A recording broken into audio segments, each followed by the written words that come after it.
red, green, blue, yellow. Okay. Sure.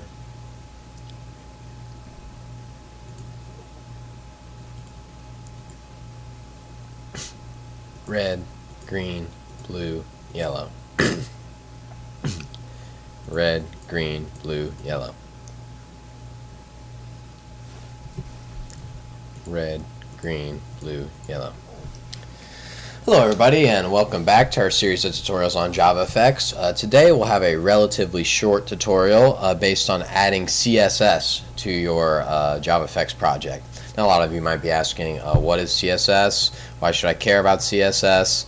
Alright, well, CSS stands for Cascading Style Sheet, and the idea behind it originally, I think anyway, I mean I'm no historian, is that it's a document, file type essentially. It's a document that you define sort of how things are going to look, like how buttons on your interface, what the font is for all the text, things like that.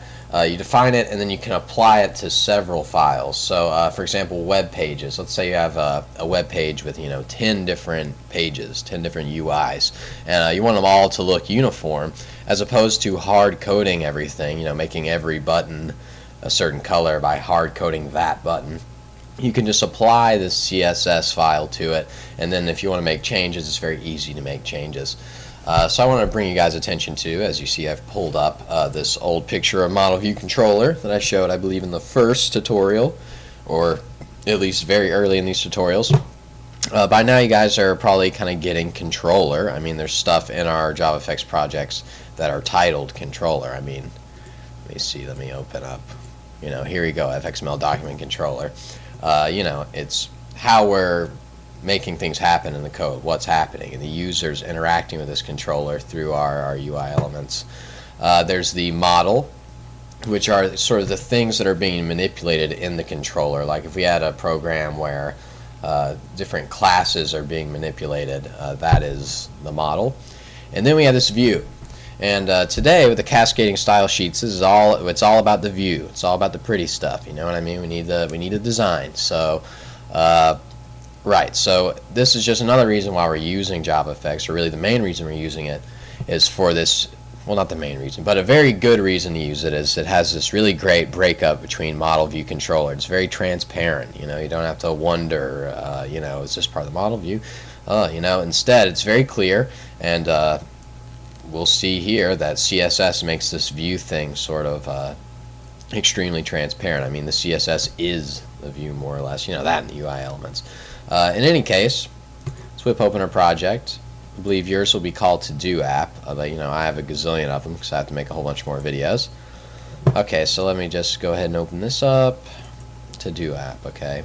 It doesn't, whatever. Okay, so now what I'm going to do is go to Do App, and I'm going to go to New, and then we're going to create a cascading style sheet. Now I don't know if this is going to show up for you, because I think this is based on what I've used recently, and I've made a CSS thing recently. So I'm going to go to here, I'll go to Filter, Cascading Style Sheet, and you might be saying, why is he showing me this? It's because if you just type CSS, actually it doesn't pull it up. So make sure you have the actual name. Okay, let's just go ahead and call that. Let's call it ugly style, because I'm not a design guy. My style's probably going to be really ugly. Okay, so now here we have our ugly style.css, and now we're going to fill this with how we want our UI to be documented, and I'm gonna, or not documented, rather formatted. So I'm gonna open this up. Remember, this is our UI, or at least this is one part of our UI, and we have a button, some text, stuff like that. Now I've gone ahead and actually created some entries here, and then I can explain the basic syntax.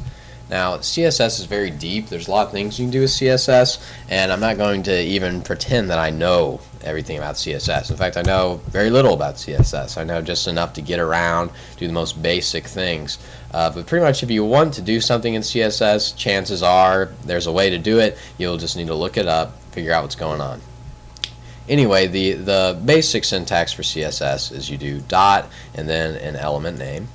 In this case we have root, which will kind of correspond to this anchor pane here, the main background, I guess. And then you can set different fields here, like we have FX spacing or FX, oh sorry, I've pulled up this, FX spacing, I put 30, I think it's the spacing between elements, like minimum spacing between elements. Background color, that's kind of an obvious one, light yellow. You might be saying, how did he know that light yellow worked? You know, did he just randomly type light yellow and it magically happened? Instead, you know, here's a bunch of stuff. And in fact, they even have this color chooser, so that's kind of cool, you know what I mean? Hit OK, and that's, oh, you know, here, yeah, so they have the actual code. I guess you can use that as well.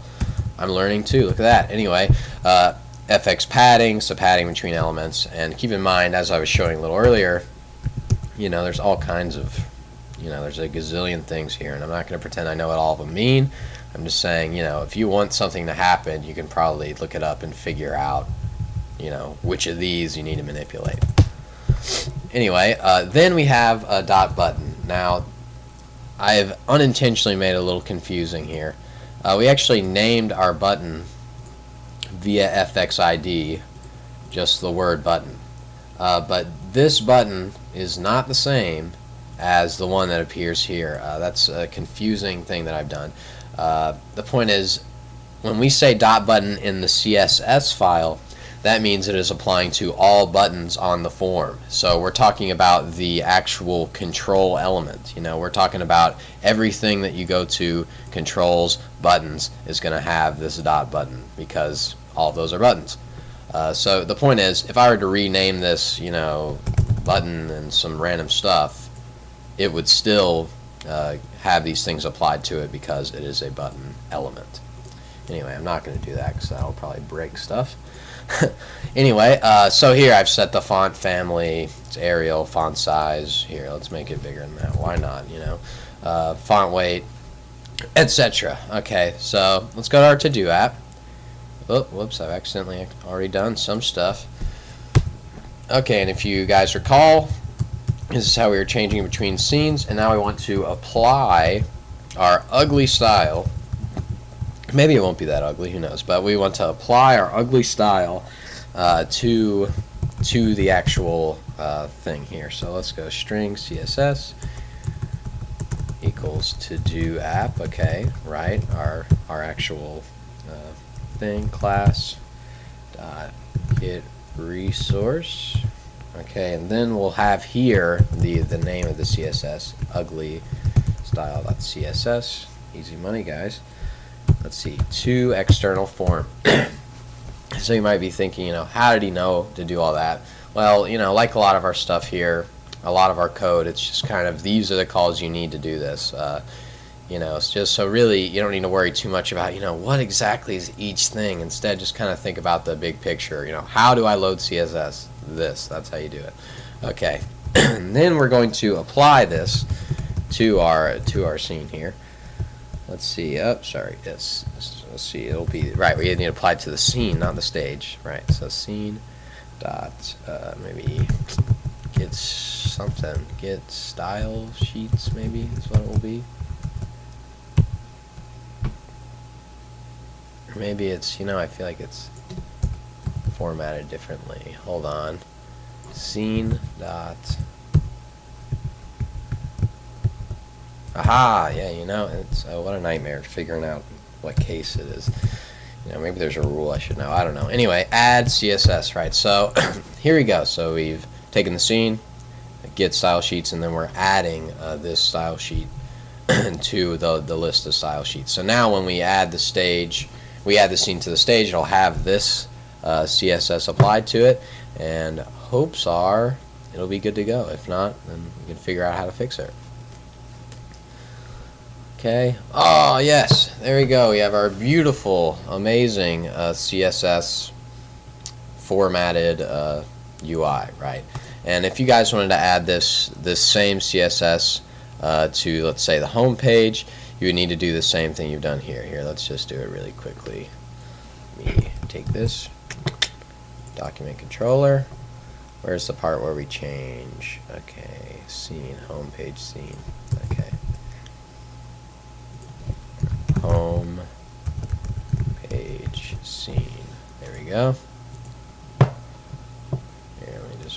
this username, password, and there we go. See, so it's all formatted in, and that's how you apply CSS. Now in future tutorials I'm probably not going to be actually using CSS. You know, I'm not a great CSS master, and it's not really the point of the tutorials to, you know, give you guys some beautiful application, you know. But you know, this is just how you do it. Just want to make sure you guys all know, you know, how to get around and do this stuff. So till next time, thanks for watching.